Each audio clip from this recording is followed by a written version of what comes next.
Hello and welcome to episode 129 of the Arena Regulars podcast. I'm Zach, And I'm Jeff. and we're your source for drunken Magic the Gathering arena content. That's right. Just a couple of regular dudes drinking an irregular beer and talking about Magic the Gathering, in particular, the online client MTG Arena. Yes, and there was a very big, important event this last weekend, which we're going to get to in just a moment. But first, each episode we pick a beer and drink it down to see how it stacks up to the beers we've rated in the past. So, Jeff, what's on tap?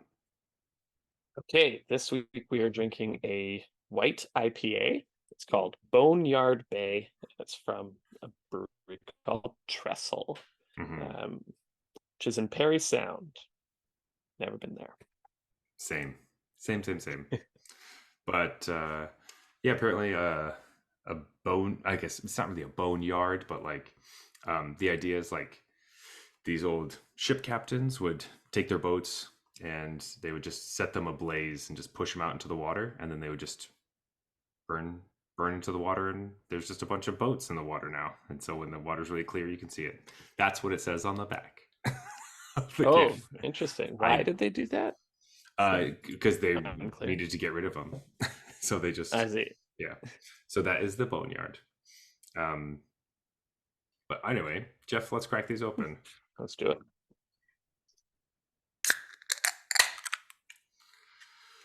Oh, alrighty. So we have some magic news. For the most part, this episode is going to be all about the World Championship number 9. Um, one of the events that happened this weekend, not the most important event, but one of the events that happened this weekend.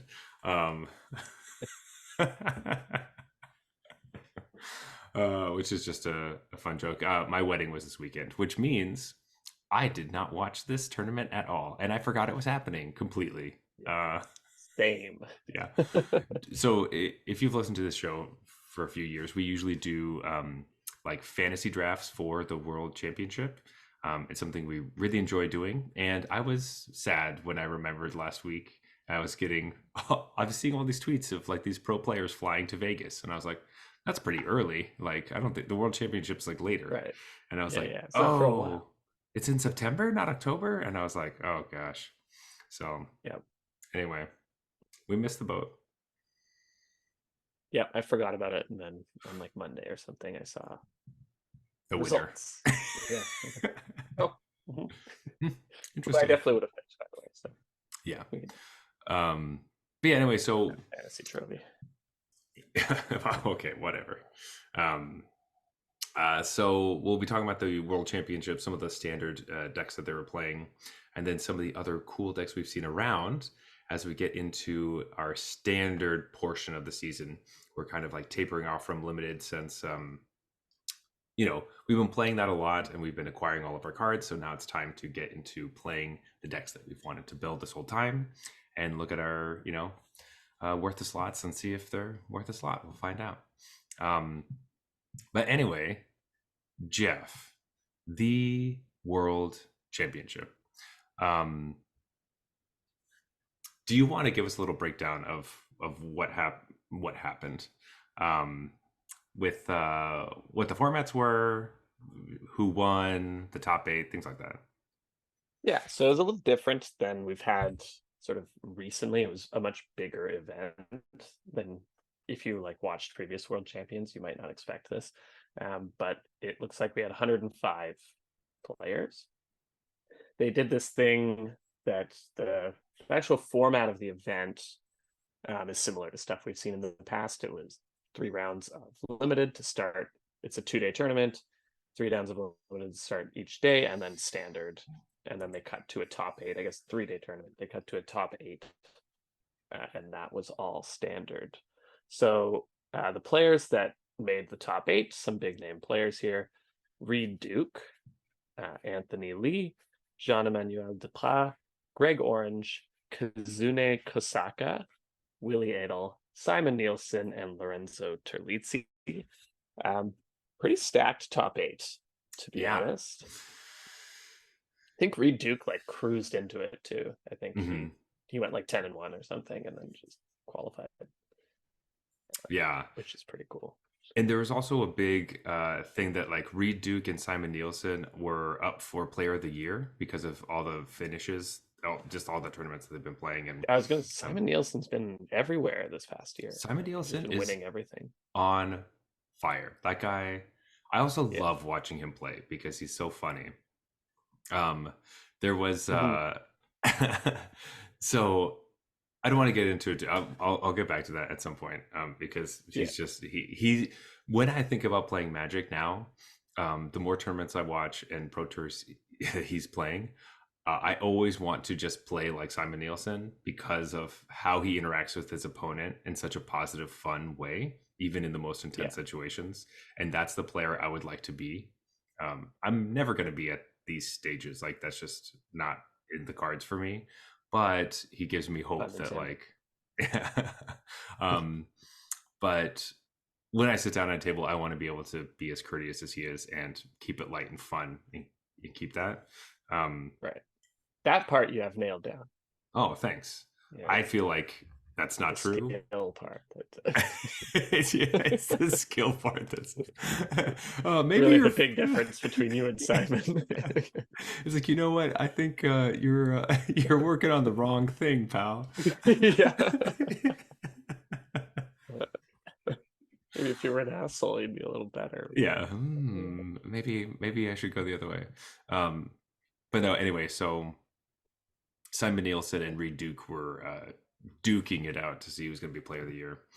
And uh, it unfortunately didn't go nearly as long into the top eight because it was essentially like whoever gets farther in the top eight becomes player of the year. That was just like what it was brought down to.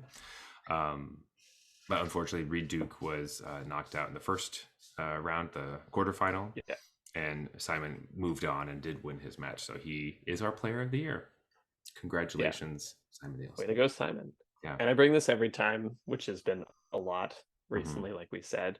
Um, but I can reiterate what you were saying about Simon because right when we started the podcast and there was like the online tournaments that were happening all the time, I Hmm. lost to Simon Nielsen a lot, like Hmm. very often. It would always be like, tournament's going pretty well, and you see your opponent for round 6 or whatever. It's like, Simon again. God damn it. I never beat this guy. Um, I think I must have been like 0-5 against him or something. But he was always super, super friendly, even just in the like chat that they enable between the two players, because Hmm. you have to like trade IDs and stuff to To play, yeah. actually play the match on Arena. And he was, always willing to chat about the game after, make some jokes. So even through that, like it'd be much cooler to play him in person, I'm sure. But even Hmm. just through that like messenger vibe, he Hmm. definitely came across as a really chill person. Now he always won, so maybe like I didn't know that if I had won the match, would he have been It so would. so nice? But That's true. but I believe that he would. Yeah, I think in his match, because after he moved on his the semifinals, he was playing against Kazune, and Kazune's on Esper midrange, and Simon is on Azorius Soldiers, which is cool to see the Azorius Soldiers get in there. Really Mhm. interesting top eight as we're going to get into those. But basically, there's a situation where um, Simon's attacking in with his Zephyr Sentinel, which has a counter on it, so it's a 3/2 flying, and it's attacking right into Kazune's Rafine, and basically Kazune's just sitting there being like, "Do I do I block? Does he have Iganjo?" Basically, it's like Mhm. if I block and I get blown out with Iganjo, Simon had already played one of his Iganjos, so it's like, does he have a second one, and does he have it in his hand? And he's sitting there for a long time. He's like, I don't know. And then he's like, you know what? No, I'm just gonna block. I'll block. And then Simon like turns 4 lands to the side, and then he's like, I'm just kidding, and it just pulls them back, and they Yeah. just gotta bounce off of each other, and nothing happens. And it was just like he was trying to see Nice. if he could cheese them out, but Yeah, they're yeah. both laughing, and that's like a fun little Yeah, I love that. trying to trick you, but no, you got me. You called my bluff. Um, Yeah. that's just it's so Yeah, I feel fun. like I just always block there because I'm like I don't like people getting free damage on me. And I'm like, he Hmm. would attack either way. If he had it or didn't have it, he would attack. So I don't have the information. I'm Yeah, just gonna see, block. I don't bluff attack like really ever. So it so it I'm not at that tier is basically what I'm saying. So like I don't go through that decision tree and be like, you know what, I've Yeah. already come to this place. I'm gonna block if they have it or if they don't. Really, even I if they're gonna bounce though, if they're gonna bounce off each other and mhm. I'm the aggro player and I'm just not gonna block with this thing, I'll always attack Yeah. because Well, no, they might not block, and even if they do, whatever. I guess that is true. I guess I'm really thinking of yes, to be fair, I'm always in the attacker's seat Right. in that True. You don't have to situation. make these I'm not decisions. making the blocks. I'm not even thinking like, are they going to block? It's just like I'll attack and then maybe I'll get Yeah. damage, maybe I won't. But Right. um, Maybe you're not being like, oh, maybe they'll think I have a ganjo and they won't block this. no, I'll just attack and then they don't block. I'm like, oh, I guess they thought I had a ganjo. Yeah. Love it. Yeah, I'll bounce creatures off each other all day. Actually, Yeah. no, probably not. But um, anyway, is it? This is always the weird thing with tournaments like this. Um, when is it appropriate to say who won the tournament? Do you say it right at the beginning? Do you try to bury the lead? I Like, say we do it right now. okay, perfect. Jeff, who won this tournament? All right. The winner of this event was Jean-Emmanuel Depraz. Super awesome for him. He Hmm. also seems like a really nice guy. He's been around a lot in the past few years, just tearing everything up, and was about as close as you can possibly come to winning a world. It's like 2 years ago. Yeah, So, and I liked him at that time, and I was like, Utah's story was so cool that I was like, too bad, John Emmanuel, that sucks. But I still felt bad for him. So it's nice to see him, kind of get it back here. yeah, it's really nice. If I recall, that World Championship 2 years ago, I had texted you and you thought that Jean-Emmanuel Depraz had won because of what Yeah. I'd said. I was just excited that Oh yeah, yeah. he won like a previous match to get into the finals, and I was like just texting Jeff like, "Oh my God, Jean-Emmanuel Depraz," and then Jeff took that as, "Oh, he won the tournament," Yep. and I was like, "Well, whatever." And then you just like went to Guess the I'm not gonna watch now. yeah. And then the next day, Jeff just goes to check out the articles, and it's just like Yuta Takahashi. I was, what? Yeah, uh, because he was on your team, I think, Sean Emmanuel. So then yes, it was like, yeah. so I wanted him to So do I well. thought I had lost, and Mhm. But anyway, great to see him get to the finish. yeah, He beat Kasune to really take it home. But he not resurrected, but like Esper Legends was back. He played Esper Legends, won the yeah, tournament with it, which I was surprised by. I hadn't seen that type of list in a long time. Like I feel like we kind of put those to bed at like early July, end of June was kind of like when the Demir decks were like on the rise and they just dropped the white and dropped the legend thing altogether. Um, yeah, so it's kind of interesting to see it come back. yeah. I feel a little bit vindicated actually when I read this, because there was a time when we were talking about how Esper Legends just kind of the best deck Hmm. after some of the bannings happened, like when they got rid of Fable of the Mirror Breaker, really cut out red, and we were saying, oh well, Esper didn't get any worse, Hmm. and it was already tier 1. And then we even took a bit of heat for that, people telling us like Esper sucks, Yeah, and and you suck for liking it, and and then it did kind of disappear, and I was like, oh, I guess they were right. Esper does suck, but I still in my mind was always like, I'm kind of happy about this because I can never beat Esper Legends. Like with the Mhm. types of decks I play, like Esper Legends disappearing from the metagame was a good thing for me. Yeah, But I still felt like it made no sense. Like the deck is still awesome. So why I couldn't think of a good reason why it left. And so seeing this was like, there is no good reason, I guess. yeah, It's literally the world champion deck. Um, So that was a little bit of like, hey, I might have been right. Esper Hmm. Legends doesn't suck. Yeah, it's really good actually. Um, so looking at Jean-Emmanuel Depraz' deck, really the only new card that he's playing is Lord Skitter Sewer King, Yeah, which you had two talked to. copies of the Rat King. Yeah, that's basically it. Which you had played against in limited, and it was like a beating, obviously, because it makes like a rat every Yeah, turn. Um, but like you were saying, kind of taking up the job of like the graveyard trespasser, which I don't think this deck yeah, played originally anyway. Um, right. So this deck kind of got the boon of getting that main deck graveyard hate that black decks get access to, mhm. but without having to play a non-legend. That was Yeah, kind of the problem before. Graveyard Trespasser is not a legend, and it's pretty important in this deck that your creatures are legends. yeah, Um, so now they have one. I don't think that's the game changer that brought this deck back. I really don't think so. Um, the thing that surprised me is there's no creature land. I thought maybe, oh, they get to play the black white creature land now, but Yeah, John Emmanuel didn't even play it. So that is going to um, come up over and over and over with all of these deck lists. That like, mhm. where the fuck is the creature lands? Like, Where are the creature I was lands? Yeah, expecting them to be everywhere. I thought this was going to be like the tournament where they break out. There's some yeah, interesting choices as we continue through decks with that, but yes, Mirex is yeah. still like the creature land of choice. Creature land, the land that shits out tokens of choice, which this Yeah, deck isn't even playing because you have better things to three do. colors. Yeah. Yeah, and 3 colors.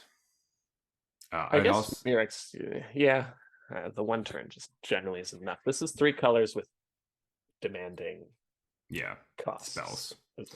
Um, I would also like to point out that this is probably uh, a whole year of Wizards Magic.gg site still incorrectly showing you Oh cards. my god, that was infuriating. Just trying to go through a deck list. I'm like, whoa, Yeah, that's in the deck? Like, oh no, wait. I was like, No, it says no, something different no, than this shit. it says Fairy Mastermind, but the picture is Rona Shieldred's Faithful, and I'm like, Right. And I'm like, which card is in the deck? why is this happening? One of these is a legend, the other is not. Yeah, But I um, think it's the non-legend that's in the deck. exactly. But we complain about this every single tournament, and I don't know why they haven't fixed it. This This feels like seems to be. such an easy fix. Like there's just some weird bug floating around that Mhm. you just get your like software dev intern to go find it. Yeah, please figure it out. But anyway, besides that, the other thing I want to do with this episode is, or that we do, is kind of talk about the deck that we would take from this tournament to go into the wild and start playing. Um, Hmm. and I think this is one of the obvious choices for everyone's going to go pick this one because it's the one that won. Yeah. Forgetting that this deck was not very well represented in the actual metagame, and you are not JED. Those are the two Yeah. big things that you just forget. Like, sure, play and practice the World Championship deck, but this happened last year with Grixis, with Nathan Stoyer. Like, Yeah. people just immediately started playing that deck, not fully, myself included, not Yeah. fully grasping why I was losing, and just remembering that's because Yeah. I'm not the world champion. Nathan's very, very good. Yeah. Happened the year before too. Like, Hmm. Is It Dragons was kind of dying or dead, Hmm. and then Yuta won Worlds, and then everyone took his deck list and started playing Is It Dragons, and got a quick reminder of the fact that they're not Yuta Takahashi, and Yeah. it's very difficult to win with this deck. Yeah. And there's a lot of decision trees and points and stuff. So just remember that when you're deciding to pick up a deck from this tournament. Um, yeah. Yeah, but also like be prepared to play against a lot of Esper Legends.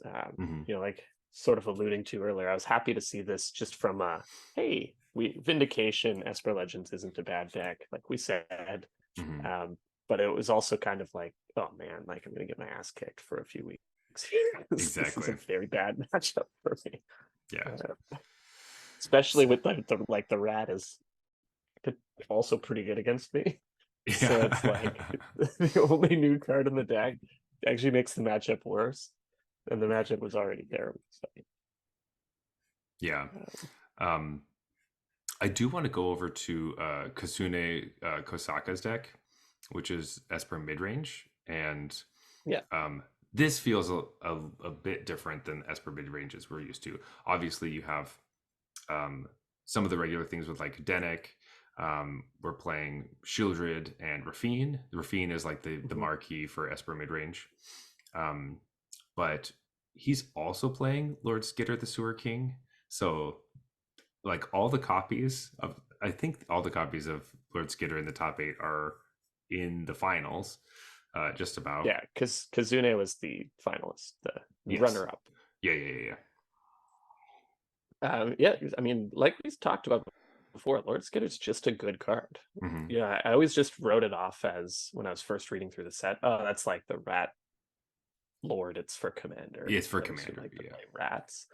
But then when I actually first game of limited ever, this thing comes down on turn 3 and whooped my ass. I was like, actually, this thing's just constructed play. Like this is Yeah. just a constructed power level card. It's Like it's just just good. it's just good. Um, so Kasune is playing creature lands. He's playing two Restless Fortresses, which is the white black one, which is the one I would expect to see. I don't know if it's because Jean-Emmanuel is playing Skrelv or has more like one drops and things like that, so wants to make sure that, or it has a, 1, 2, 3 is a big Esper Legends play. You want to like hit all your curve. If that's why he decided not to play it because it's a tap land, but in any case, Kazune is playing it, which I think Yeah, is that's what I expected. I was like, there we go, that makes sense. right. Um, I really like Kazune's list. It's basically like I'm just gonna play the best cards. I'll play like mhm, Shieldred, the Wandering Emperor, Wedding Announcement, like which is a black-white mid-range deck. And then mhm, I think he anticipated a lot of aggro, yeah, which was the case. The top eight's not a lot of aggro, but the tournament was a lot of aggro. mhm, And Denic is the card that aggro decks do not want to see. mhm, And so I really think that's probably kind of the genesis of this deck. The idea is just going to play black white mid range that has all the best cards in standard, the most powerful single cards. And then I want blue for Denic to beat aggro. And once I have blue, I should obviously play Rafine and mhm, make disappear. yeah, and just be able to do those things. Yeah, Denick is obviously amazing with lifelink, with his lifelink, and specifically dealing with like large battlefields full of tokens, Yeah. which happened in this tournament. Just being able to obviously do what 2-3 lifelinkers do, just sit back and block, and then obviously you can get counters on it with Rafine and win races when your opponent can only just attack with a bunch of 1/1. So um, you know what, Jeff, we were right. This is the best Disturb card, and Yes. no one's gonna We remember got that, there. but We're just been like that's what this episode is. yeah, Just we were right we about were everything. right. Jean-Emmanuel obviously listened to our Hmm. show and I heard do. that Esper Legends was Is very good. Yeah, that's Um, obviously what happened there. Um, yeah. the other cool thing about Kusune's deck is Virtue of Loyalty was a card that I just kind of like bypassed. Um, Looking at the set, anytime there's like some big enchantment thing, I tend to just like skip over it. But we Oh, specifically, I've been high on this card just because it just makes it. I just view it as like a 2/2 for 2 with vigilance. I was thinking of it in like a token strategy, but yeah, um, this has some of that going on, but I wouldn't call this a tokens. Like there's Wandering Emperor, there's Lord Skitter, and this and Wedding Announcement. So there's enough tokens going on that this oh, kind of makes a lot for of sense. this But actual list, yeah. Because this is the one that it adventures. You can make a 2/2, but then when it actually comes down during your end step, you get +1/+1 counters on all your creatures and untap them. Um, yeah, which just again lets it so you can attack with your Denic and then put a counter on it and untap it, and then it blocks, and then you gain mm, life on both that's a sides. lot of life. That's Yep. a lot of life. So I'm anticipating seeing a lot of that card as well because I just think people are going to see, hey, this was in the World Hmm. Championship. This one is good. You can play more than just the black one um, Yeah. of the Virtue cycle. Um, going through the rest of the top 8 decks, Jeff, I was just going kind of by the going down the line. The bracket. Yeah, Yeah. the bracket. So let's do Anthony Lee's Golgari mid-range deck. Yes. Love this. This is like, I think, exactly the deck that I've been seeing or close to. Mm-hmm. I've been seeing online a lot, but with a bunch of one-ofs that I've never seen. Like, you have your Mosswood Dread Knights, you have your Mm-hmm. Glissas, your Shieldred. That's like the curve you're looking for. They have the, obviously, Anthony has to make me look bad, bring the Blossoming Tortoise that I made fun Yeah. of. I love it. But And you're like Liliana's and stuff, and Virtue of Persistence. That's like, you play online, on Arena in, I'd say, Platinum and up, and you're running into that core. But the rest is so interesting because mm-hmm. it's just a bunch of like there's one Misery's Shadow, there's one Bramble Familiar, there's one Sentinel of Lost Lore, one Nissa, the like Phyrexia Nissa, Mm-hmm. a couple of main deck Duress, there's Gix's Command. Like, I dig this. Yeah. I can. This is the type of deck I always put together, and I'm not like super confident in it because it seems wrong. There's a bunch of weird one-ofs, but then when I see someone else who's obviously very good do it, I'm like, oh, maybe this is something that you can do. Yeah. Yeah.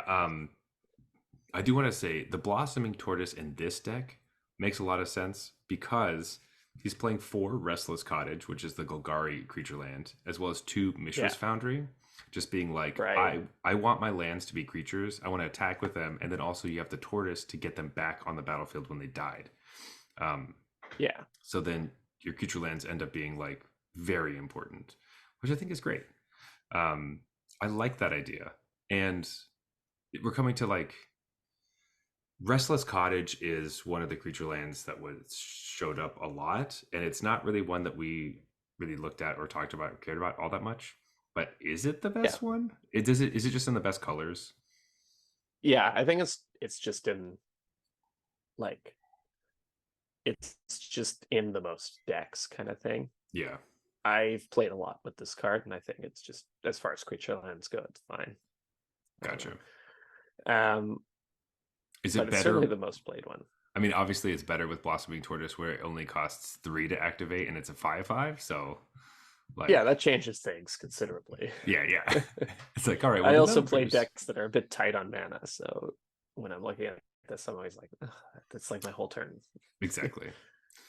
So, but I do like that. I also wanted to point out in the sideboard of his deck, he has one Rankles Prank, Mm, uh, which is a card that I've played against a couple times in draft, which is just like a 4-mana sorcery that lets you do rankle things.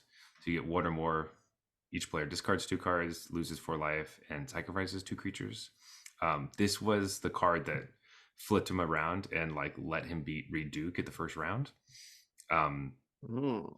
because he just had a Liliana on board, and Reed's on domain ramp, and he had the I think he had the flipped Zendikar invasion, and he had the angel, the 3/4 lifelink angel Yeah, that sure. was looking pretty good, but just making him sacrifice most of those creatures without having anything else, without sacrificing any of his own creatures, ended up being the thing that turned the tides and got him to win that game.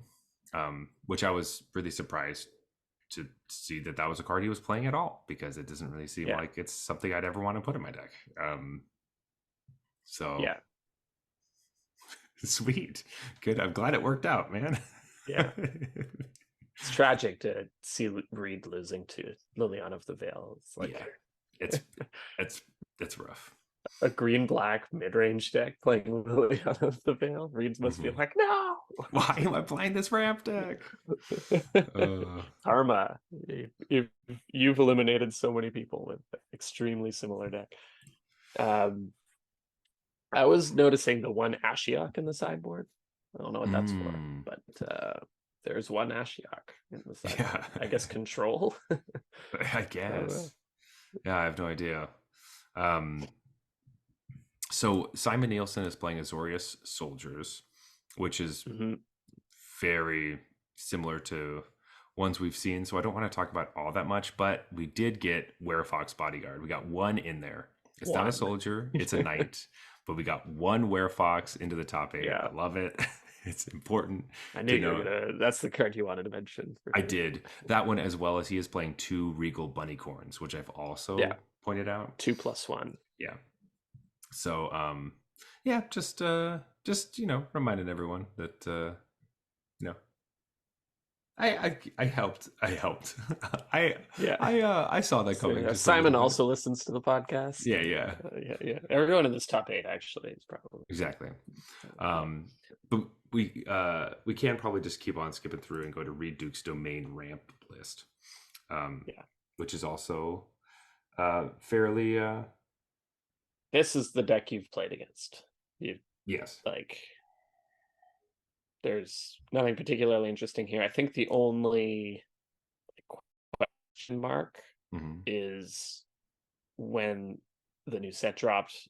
Some people were very pro up the beanstalk. Some people were very anti up the beanstalk. This tournament kind of suggests up the beanstalk might be a good inclusion. Yes. Reed has 2+1. Hmm. Yeah. I don't really care. I hope these decks put this card in because it's really bad against what I What you're play. doing. So that's great. But it's good card draw for the deck. I mean, It it's is. plausible to me that this is worth main decking. Yeah. Everything else is the deck you've been playing against online, Exactly. since whatever, Yeah. since the Traxa came out. Yeah. Dominary or no, whatever. All be one. Yeah. Yeah. I agree, but I'm in the camp of you should just play up the beanstalk because it is good and Oh yeah, I think it probably is worth playing, but mhm, I'm personally happy if these decks start adopting that. gotcha. Like if they go up to 4 up the beanstalk main deck, that's their 2-drop of choice. My Mhm, life gets a little easier because the decks I play are just trying to go underneath this deck. That's all. We don't care how many cards you draw. Like we just need true. to. I guess up the beanstalk will help you find Sunfall occasionally, which is like, The my matchup against this deck revolves around Sunfall. mhm. Can we kill them before they find Sunfall? Or like have enough left over that we can drain them out after a Sunfall kind of thing. It's true. I hate them drawing cards when they play Leyline Binding. That just really irks me. I Yeah. That card is so annoying, and them just getting so much value off of it is just irritating. I think without that interaction, up the beanstalk would be unplayable. Yes, or very close to. It would just be too slow, I guess. Like it would be maybe sideboard for release grind. Maybe the mirror match. You bring it in the side. Yeah. I play Invasion of Zendikar, get lands, and draw a card. Yeah. That's not exact. I mean that attack for 12. Yeah, it does do that. But while we're looking at Reed's list, let's also go to Willie's domain ramp list because they are a little bit different. Most notably, the card we were just talking about, he's not playing it.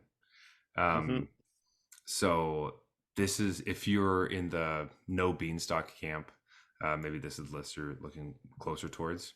Though I like, Reed has 2 Courier's briefcases and 2 of the beanstalks. That just seems like a better split. Courier's briefcases. I know a card you like a lot. I don't love Big fan of Courier's briefcase. I don't love it. It celebrates, I guess, but besides that, it's a poor man's innkeeper. What was the name of the innkeeper that like Prosperous Innkeeper? Prosperous Innkeeper. Yeah, it's a poor man's prosperous innkeeper. Yes. Yeah, very, very poor man's. It's okay. Um, but but yeah, I don't know. I have overall, to add these to my. Oh, you know what? Actually, I've come down quite a bit on Courier's briefcase for the very simple reason that Tyvar does not return it oh, because Tyvar says a creature, like it returns a creature with oh, with that right, right, value right, two right, or right, right. less. And Courier's briefcase is not actually a creature, even though I think of it as a 1/1 that generates Yeah, a token, a treasure when it ETBs. it's a That's not actually what the treasure. card says. Yeah, it's a So treasure. I've cut it from all my decks because I like Tyvar too much. Good. Yeah. I I agree That's with why you that. haven't seen it in any of my lists recently. Because Perfect. I probably like played a match with it, went to reanimate it, and was like, what the no, okay. Okay, out. All After of it. this match, I put a sticky note on my monitor, Get out of remove here. Courier Yeah. briefcase. You know what's funny is that I haven't even noticed that in any of your decks because it's not a card I would be looking to add to any deck. So, Yeah. Curious lack of Courier's briefcase in huh? this deck. Why would you do that? Um, so we have two more decks to talk about. We have Greg Orange's Bant Control, Oh which man, you didn't let me guess. I was gonna say Greg oh sorry, Orange, my guess, blue-white based control deck. yeah. Like he plays in literally every event ever. Still does well. Yeah. So in his list, he did opt for four up the beanstalks with his leyline bindings. Um, but almost all of his cards are really expensive.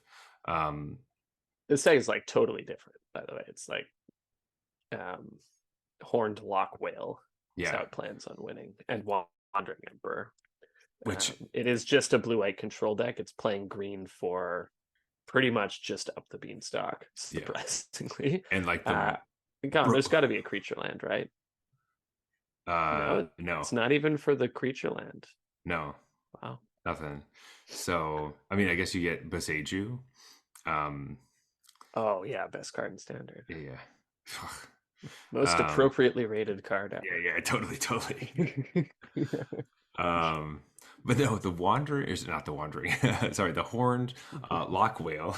As I scroll up, Yeah. um, this I just happy that this made the top eight because this seems like such a like goofy card to me, and it looks like the like on one side of it, without the adventure, when you're just looking at it, it's like this is a card that comes in a pre-con commander deck that just likes whales, Right. Yeah. The whole like tapped enemies Yeah, tapped yeah, yeah. unless It's it's your like turn. it's a 6/6 that has flash, but it enters the battlefield tapped like on your opponent's turn. Like, oh, okay, great. Like, okay, so you This, can't ambush things. That's yeah, this stupid. stupid, yeah.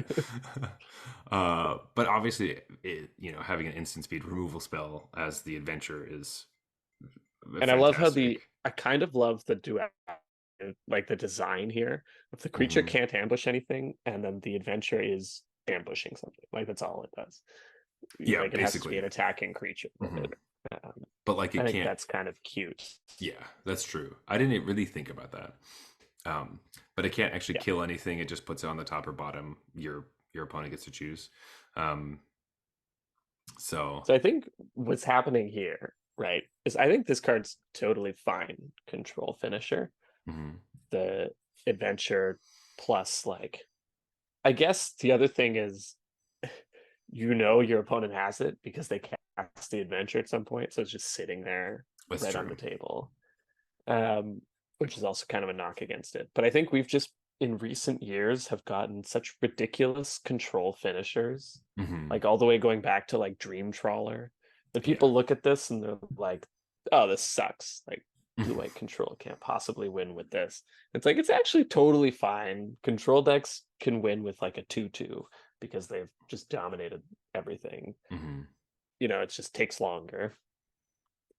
The fact that this is a split card goes a long way. We're just used to like a higher caliber of, like some crazy friggin' octopus that or whatever it is that anytime I play anything, it counters what you do and Yeah. bounces your stuff. Yeah. So and it can't be countered, and it has flash. And that card was like, is this the control finisher? Or should yeah. we stick with the old one? Like Well, we just had such ridiculous finishers that well, the thing this about that card card, seems so much worse than it is. you're talking about Hullbreaker Horror, of course. Yeah, Um, one copy is in the sideboard, which I love. yeah. I I was love about to the say it's still legal, yeah, isn't it? I love the idea of having the horned lock whale like in the adventure zone, being like I can play this Mhm. anytime, and then right when you're gonna tap out to play your horned lock whale, you just put Hullbreaker Horror into play instead, and they're like, Yeah, oh, what the fuck? I think those Oh, mind games are part of it. Like yeah. you just leave the Hornclock whale in the adventure zone. Your Mhm. opponent's constantly like Like, adjusting for it, and you're like wandering emperor. yeah, and they're like, This is what I'm oh, actually gonna beat you yeah. with. That's got to be a huge part of the game plan because Yeah, that sounds like that's to the point where I'm like, ooh, that sounds like kind of fun, you know. yeah. Um, Or or they're like, I'm gonna have to really get past this lock whale. I'm gonna play all my creatures. And you're like, cool, untap, sunfall. yeah, boom. Uh, yeah. So it almost seems like a card that doesn't belong here, but I love that include and yeah, Yeah. great job throwing this one in there. Again, don't craft this deck list because Greg Mhm. Orange is an absolute master of blue-white based control decks. Probably the best in the world right now to play. Like maybe Gab Nassif could give him a run for his money in that category, but this is literally all he does is play like pro tours and world championships, and he plays blue-white control in every single format. He's very, very good at it.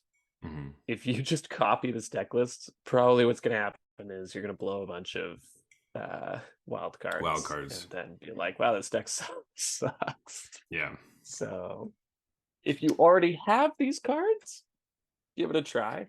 Mhm. Um, but don't blow your wild cards on this. Absolutely. Um, last up, we have Lorenzo's Esper midrange, which we could have talked about during our other chunk of mid-range decks because it's quite similar. We get another copy of Lord Skitter. I just love it. I just Yeah, love to see Lord it. Skeeter. Mhm. And he is also playing two copies of Restless Fortress. So that's only three decks in the top eight that are playing creature lands from the new set, Right. which I was expecting eight decks. So, Yeah. or at least close to, maybe Would seven. have accepted like 6 or 7, Hmm. because there's a mono red aggro deck in there or Or something, something. like Yeah. But um, they're playing, if they're playing mono red aggro, they're playing Mishra's whatever. Um, yeah. so they at least have creature lands. I was thinking the standard was going to be creature land heavy, you know? I So, I love the 1+1 Shieldred in this deck. mhm. This is a person who knows what's up. Yeah, just cut back Yeah. on the shield grid. Um, but yeah, anyway, uh, I think of the top eight decks, the one I would be most interested in is just the Golgari mid range. Um, Hmm. but those aren't actually the decks I'm interested in playing or crafting. But there are Yeah. some that didn't get to the top eight that do look exciting. A little bit, I a little bit, a little bit. think for me of the top eight, I'm probably going with probably taking Kazune's list and Hmm. like cutting a Shieldred for something else because 3 it's a lot of Shieldred. Yeah. When you also have 3 Wandering Emperor. But I love the commitment to the 4 Virtue of Loyalty. So Hmm. I think that's the deck I would take and try to have some fun with. I like that. I like that you're excited by a white card. That's fantastic. Um, Right? It's rare. and It I does want to happen, but and I it's want to play rare. the rock. That's what's Yeah, yeah. happening What to us. happened? What happened to us? Anyway, there were eight decks that were kind of featured in an article for this tournament. I'm sure there are also some more like spicier brews, but these are the ones that we had actually we didn't really call them out, but we were talking about these decks possibly being in standard, and the fact that people Right. actually brought them to the World Championship just makes it so much more exciting. Sorry, as I hydrate just a little bit. So I should do that too. the first two decks I wanted to point out is a combination of cards that I had talked about when all the cards were coming out, and that is like Cauldron combo decks. So, Yeah. excuse me for mispronouncing this name, but Alexei Poulat, is that a French name? Is that why I can't say Yeah, it? I would say Polo, but Thank you. Alexei Poulat is playing a Simic Cauldron combo deck, and then David Olson is playing a mono blue version of the Cauldron deck. yeah. And I talked about this previously, but the combo is you have Agatha's Soul Cauldron, which is an artifact that cares about exiling creatures from your graveyard, and then creatures on the battlefield that have +1/+1 counters on them have the activated abilities of creatures that you've exiled with the Cauldron. And you're just trying to get infinite mana. So you use Kami of Whispered Hopes, which is a mana dork that it's makes mana equal to its power, and you can put counters on it, and it gets huge. And then Sleep Cursed Fairy lets you untap it for 2 mana. So you just do make 1,000,000 mana. And the finisher is Realm Scorcher Hellkite, which you also can exile with the Cauldron because it has an activated ability, which is the only thing that matters, which is 1 in Yeah. red. It deals 1 damage to any target. I like that redundancy of, I'm not just screwed if I mill my win condition, or I don't have to play more than one copy because like I kind of want to exile it anyways. Yeah. You called out this deck. I played against it a couple of times in the ladder, actually. Probably not either of these exact lists, but essentially this idea. Honestly, I wasn't impressed, but again, I tend to be playing these like aggro decks with reach in the form of the Oni Call to Anvil. So Yeah. this seems like a matchup that would be favored for me anyways. Yeah.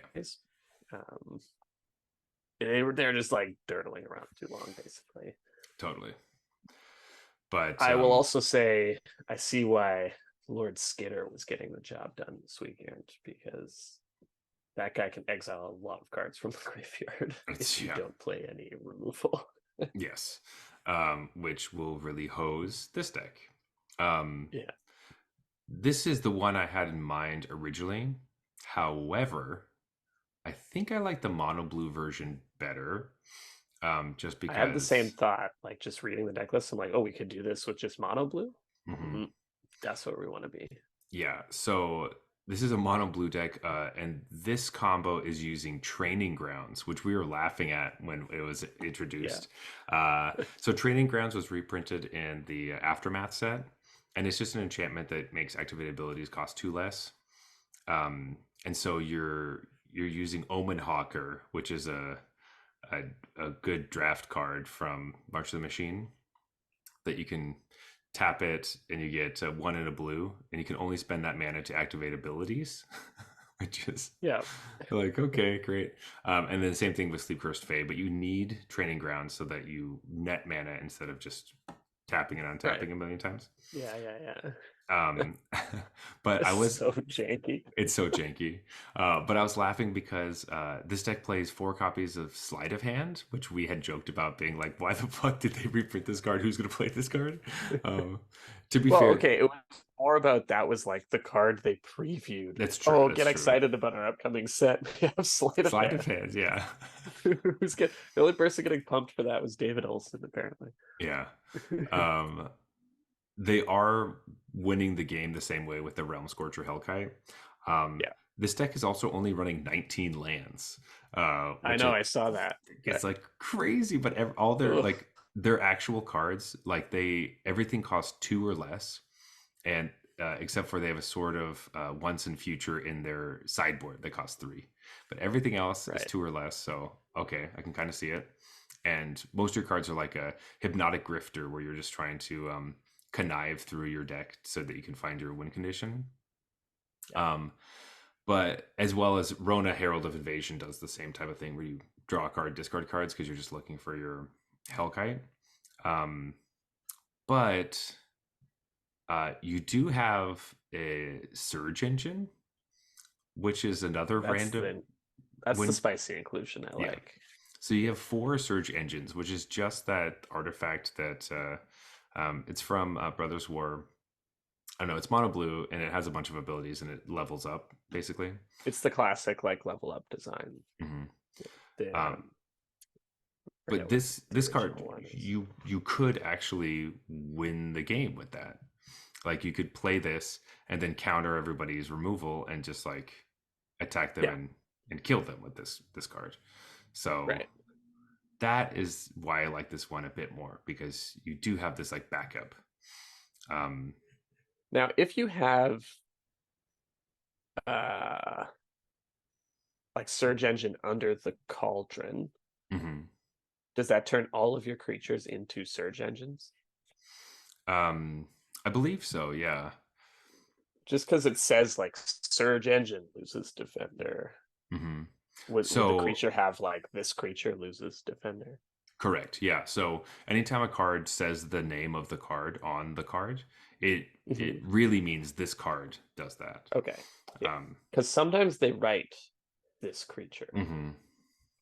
and so that's where I was lacking that clarity. But I figured if someone brought it to the World Championship, it must work the way Work that, the way that they yeah, want. like, it's, seems like it should.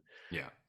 I'm very positive. I actually played a commander deck that had that a very specific scenario Right. involved, um, where I had like Lazav would turn into different creatures in my graveyard, Ah, and right, of I course. Yeah. very much needed Lazav to turn into Phage the Untouchable to kill people, um, Gotcha. and so that was a very important ruling I had to figure out. Like, no, it's not when No, yeah, Love enters the battlefield, I lose. It's when Phage enters the yeah. battlefield. So that's fine. And when I hit you, they're like, "Oh no, Phage has to hit me." I was like, "Well, that ability actually says this creature." So, and Yeah. that ended up being fine. Because So, Lazav keeps its name or something, right? yes.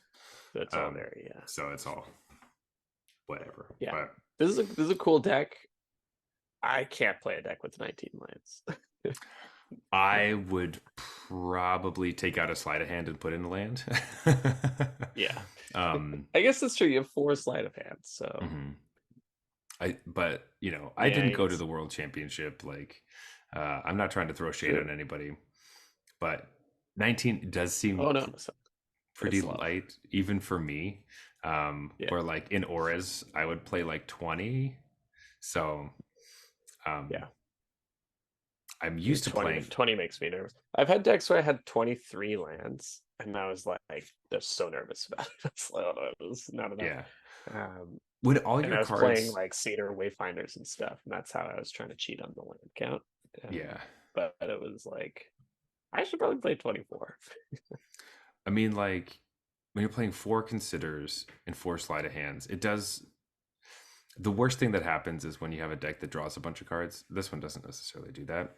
But in Aura specifically, and tell me to shut up whenever you want me to talk about, stop talking about auras. Yeah, The like, worst thing is where you play like 3 or 4 auras and all you draw is lands. And then you're yeah, like, well, right. now I'm just going to lose because I missed a point of damage. I just need to draw anything that wasn't a land. Um, Yeah, so you have enough of those games and you're like, fuck this, take it out. Probably not the smartest that's move. Yeah. that's fair. Yeah. Yeah. Um, all right, Jeff. I want you to bring us home on this one, um, because I don't find it particularly spicy, but Mhm. I like that it was added to this list, and I like the person that brought it to this tournament. Yeah. Um, it's a deck you like with a player we both like. Uh-huh. Uh, so Benton Madsen brought Rakdos Sacrifice, and I wanted to hear what you thought about this and his version of this deck. Yeah. Um, go for it. This is not even close to what I play. I Okay. mean, sort of. There's like the 16 card overlap, right? Mhm. But this is a super aggro version of the deck. Yeah. This is probably about as aggressive as you can make this, which I don't think is a bad thing. I think that Mhm. is a choice you can make. Godric is really cool in this deck. Like we've talked about Godric. I've Hmm. explicitly talked about how I like Godric a lot. I didn't really think of him as a candidate for this deck, but it makes sense because this deck turns on Celebration so easily. Like all of its Hmm. cards make an artifact, or uh, Oni Cult Anvil itself adds Hmm. like an artifact every turn. So Godric will almost always be a 4/4 in this Hmm. deck. So that's really awesome. And I think that's the genesis of what happened here. They were like, hey, this deck is amazing at turning on Celebration. Godric is really good when you always have Celebration. And that's what informed all the decisions to make this super aggro. I have never, ever, ever liked Urabrask's Forge. I think that card sucks. And people put it in this deck, like even without Godric. It makes more sense because it turns on Celebration. Like if your starting point is Godric is good in this deck, Hmm. it makes more sense as an inclusion, but I can't get behind for Urabrask's Forge. That card is awful. Um, and then you can see they also put in like Kumano faces Kakazan, Hmm. some stuff like that to get it even more aggro. Razor Lash, Transmigrant, that kind of stuff, main deck. Hmm. Um, Otherwise, I think it's a neat idea. I would build it differently because I wouldn't be playing the Forge. Like that's the top of your curve too. Um, is really nothing better than Urabrask's Forge. You're right. I do agree because Urbex Forge does like it doesn't start doing anything for like 3 or 4 turns. Yeah, Like it really sucks the turn it comes down.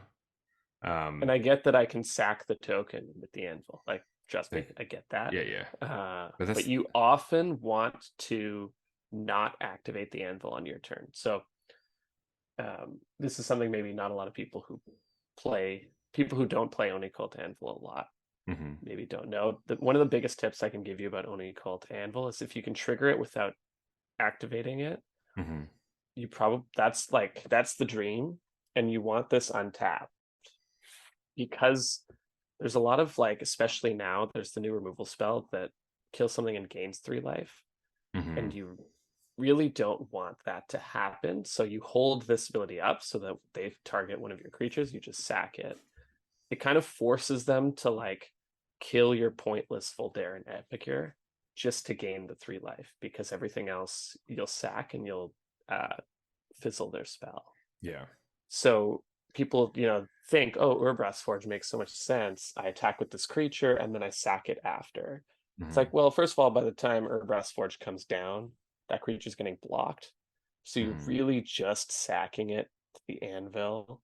You're probably not generating a new 1/1 because this deck is so good at making the 1/1 every turn that you didn't need the Forge to do that. And so you're pinging for one, but you're tapping your anvil to do it. So like Yeah. I think this Urbrass Forge is really bad. Real And quick. like you're saying, it takes way too long to get going. Yeah, Urabrask's Forge doesn't even make an artifact creature token, right? It just makes a creature token. Oh, So it's even hold on. worse. I mean, I ever played this card. Yeah, Yeah, X1 Red Phyrexian.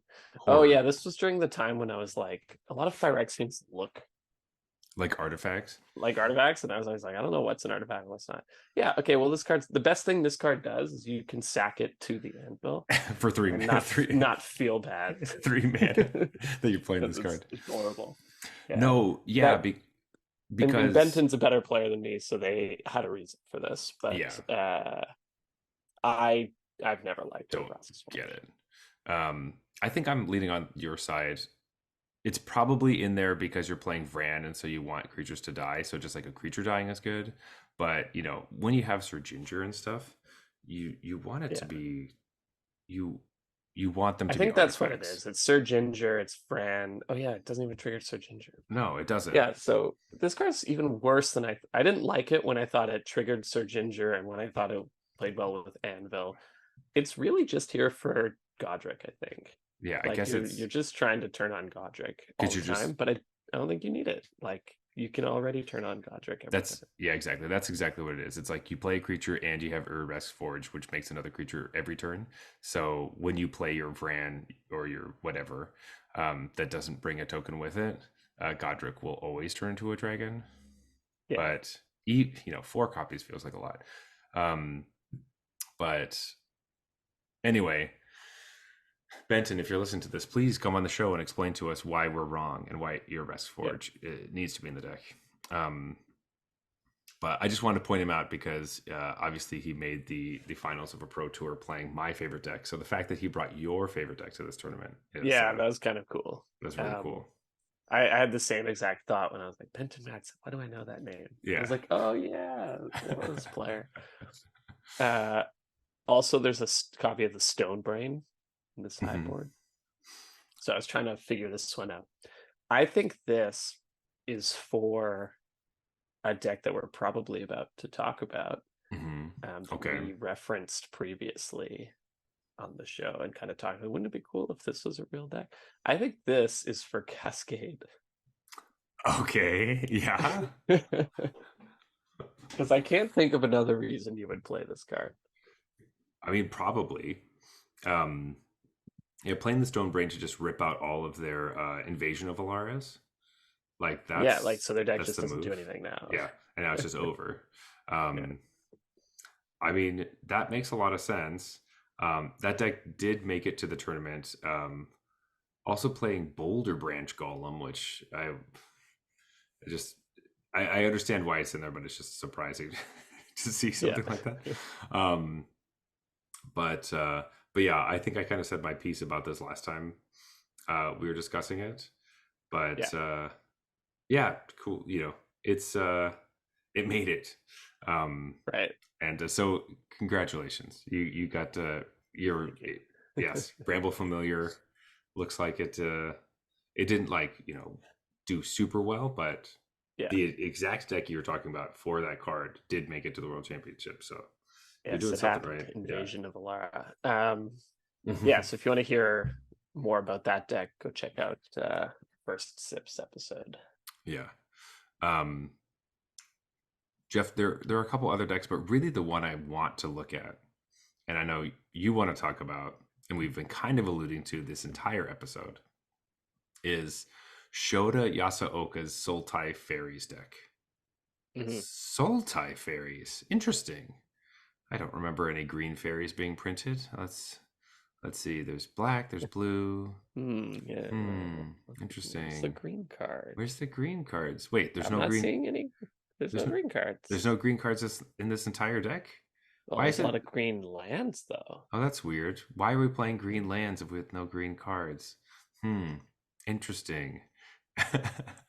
Oh, I found it. We'll Seiju. Oh, well, no, that's not the card I was thinking about. No, so Shota, amazing player, fantastic builder, plays like Dimir Fairies, a variation of it, but changes the mana base completely just to play 4 Restless Cottages. Yeah, because that's how the green-black creature land. That's how important it is to have these creature lands in your deck. This deck made sense to me. I was like, there we go. Yeah, creature lands. Finally, yes. Like somebody really respecting. I don't know how well Shota did. But, yeah, it's true. But splashing a color for a land is hilarious. Like, no one says that ever. Yeah. I think one of the other things to sort of call out about what Shota's done here is when you build a 2-color deck, you very quickly actually run out of, especially a 2-color deck where you want your lands untapped kind of all the time, you pretty quickly run out of good lands. To be perfectly honest, after he puts in 4 Darkslick Shores, he starts to go, what else am I going to play in my mana base? I'll play Shipwreck Marsh, but I'm not happy about it. Yeah. And Underground River, I guess, is fine too. But what am I going to do? And most players default to Mirex or the colorless creature land, for example. So Shota's not actually giving up much here because he gets, Dreamroot Cascade is pretty similar to an island. Or sorry, not Dreamroot Cascade. What's the other one? The I don't He's actually. playing a lot of the. He's actually playing a lot of slow lands, but Yeah. interesting. But like, in his mind, that's pretty similar to that would just be an island if it was Hmm. a 2-color deck. Here, it's going to be an island and a green source, and then instead of playing the colorless creature land, he's opted for what he believes is a stronger creature land in the Restless Cottage. Hmm. So like how this came together makes sense to me. I think personally, like with all the green sources, it feels like we could have had some green cards in our sideboard that Or yeah, might like target specific decks a little better than matchups. this like blue black sideboard does. Hmm. Um, but I mean, again, it's so interesting to question people who are not only better than me, but also have put a lot of time into this deck list. Like they didn't Hmm. just whip it together. So um, there are reasons behind everything. Yeah, I think it's really interesting because then if you don't have any green cards you're ever trying to play, then your brain will automatically default to caring less about those lands. You never have to have a moment where like you're like, can I put this green land into play tapped? Am I gonna like am I worried about playing a green card? Like you Yeah. don't have those issues. You're just like the green sources don't matter as much as the blue black ones. And that's just like built into you, and you're never gonna make a mistake. Where you're like, shit, I forgot I sided in those green cards. I needed that the other way. Um, If it was anyone but Shota, I would say you're yeah, probably right. But he's, he I don't doesn't think have he that would problem. shy away from complexity. Yeah, that's very true. Um, It reminds but me a bit of when Rogues used to play the Sultai lands. Now that was mhm. just because they cycled and And whatever. they needed But it. Yeah. it used to actually come up pretty often because you'd steal an opponent's thing that had a green activated ability. And Hmm. you're just like, good thing I have these fucking Zagoth triumphs Yeah. lying around. Um, this is kind of that, but on steroids. It's like I Hmm. actually have all these green lands in there for a reason, not Yeah. just because that's all I could get from the mana base available to me in standard. Because to your point earlier about Restless Cottage, maybe isn't the best one. This could be Esper, right? That's Like true. Yeah, if you could. Shota valued the black white land Hmm. more, that's what he Then would have played. that's true. The the black white one. I don't know. Or the blue green one. He could have valued the blue green one Yeah, more than the higher. black green one. And Hmm. Actually, that would be kind Restless of Cottage was the one he liked. yeah, which is really interesting, and I want to know why.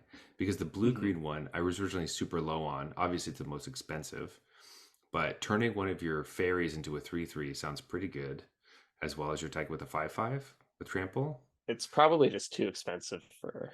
The deck, I mean, I guess he has 26 lands. That's a lot of isn't it? lands. Yeah, he should be playing 19. Yeah, 19. um, but anyway, Jeff, I think we're kind of getting to the end of our beers here. Yeah, Um, there are a couple other decks kind of lying around, but these are the ones I thought seemed the most interesting, honestly. Um, yeah, for sure. and of everything, I mean, like it seems like you have your deck that you're going to be playing most of the time.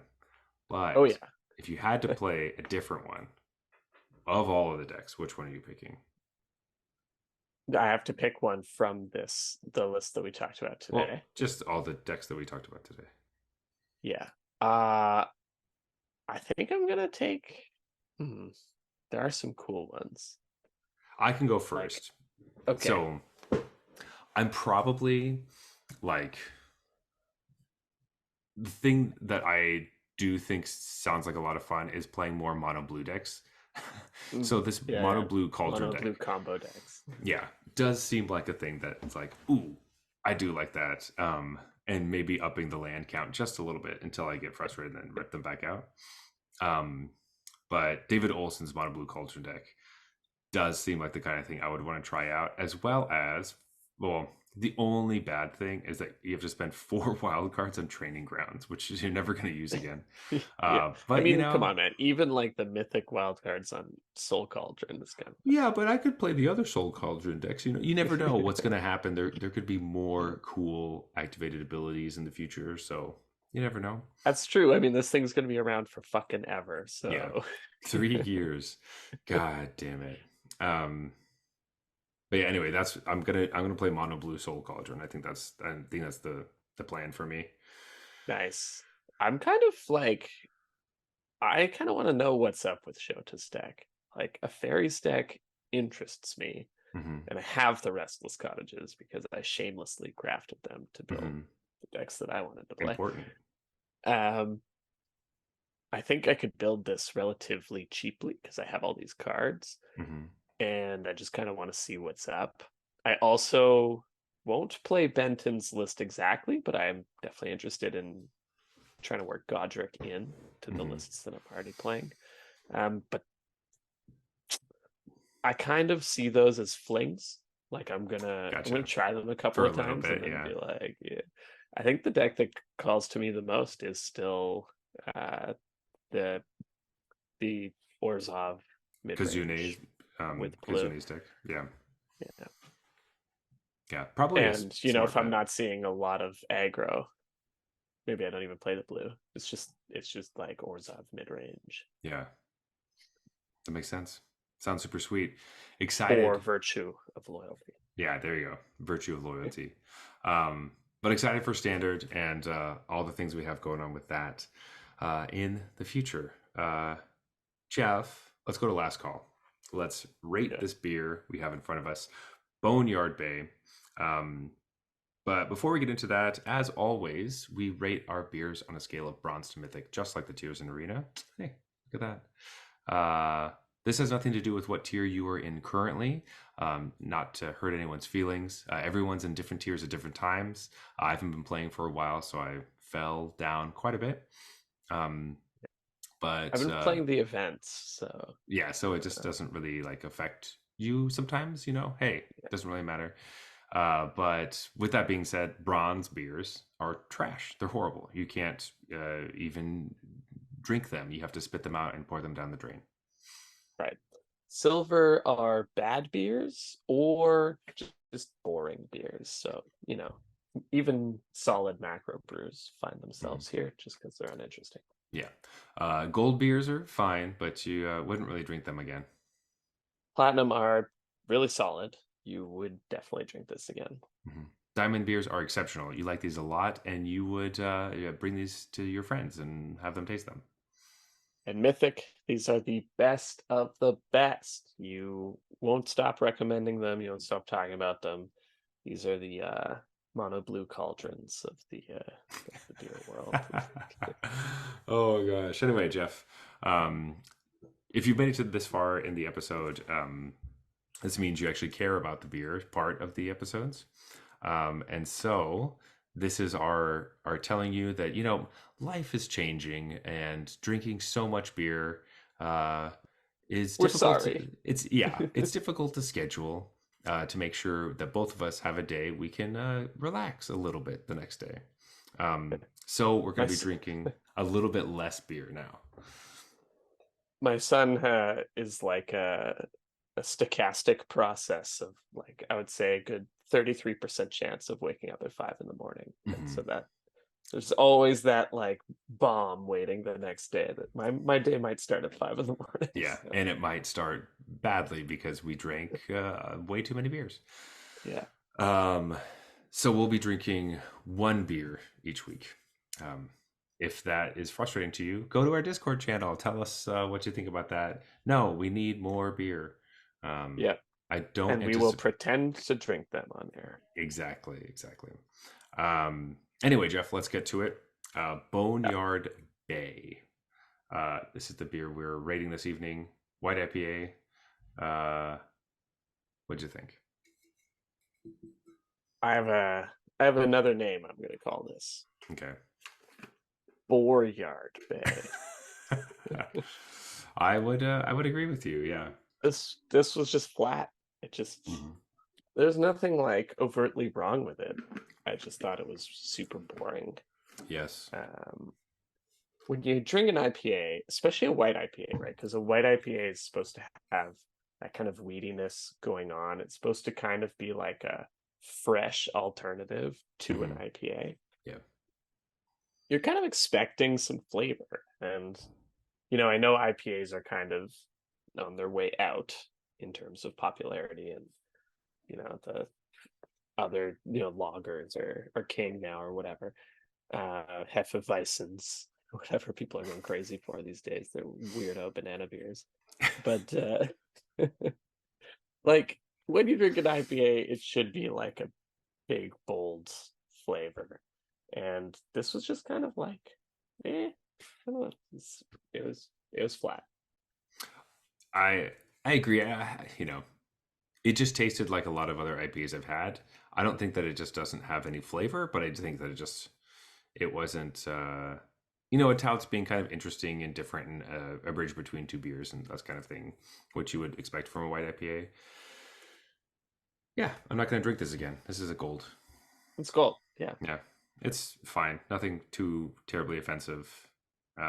If this is I took sitting, like one sip and I was like, yeah, it's cold. yeah, yeah. Like if this is sitting next to a Budweiser, like maybe, and I'm like on a boat and like there's no other options and I can't walk away, Right. then I guess that this is what I'll get, but I won't be happy Oh, about I it. might take the butt. Ah, that's true. The more we If do I'm on a this, boat, like I'm on yeah, that's the true. That's standing on true. a boat. Um, yeah, the more we do this, the more we realize that there are some silver beers we originally said like these aren't worth it. That like they creep up and the silver Yeah, gold line kind of overlaps a little bit depending on for sure. what's happening. But anyway, Yeah, um, this was cold. Um, yep, yep, it's gold. Cool. Jeff, let's go to closing time. So you can yeah. always reach us at Arena Regulars on Instagram and the platform formerly known as Twitter. You may find us on Arena itself. We conceivably could be under the username Arena Regulars Podcast. It's true. If you want to find me personally, you can find me at Zulberg. That is ZeulBerg on Instagram. But Jeff, where can they find you?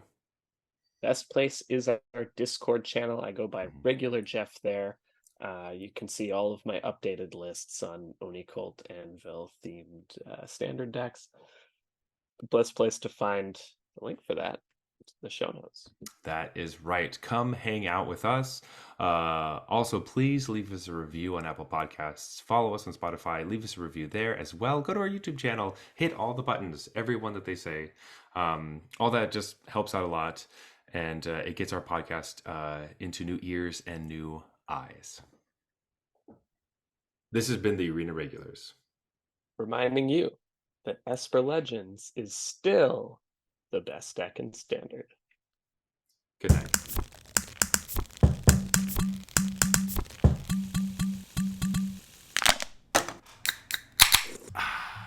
All right, that's fine.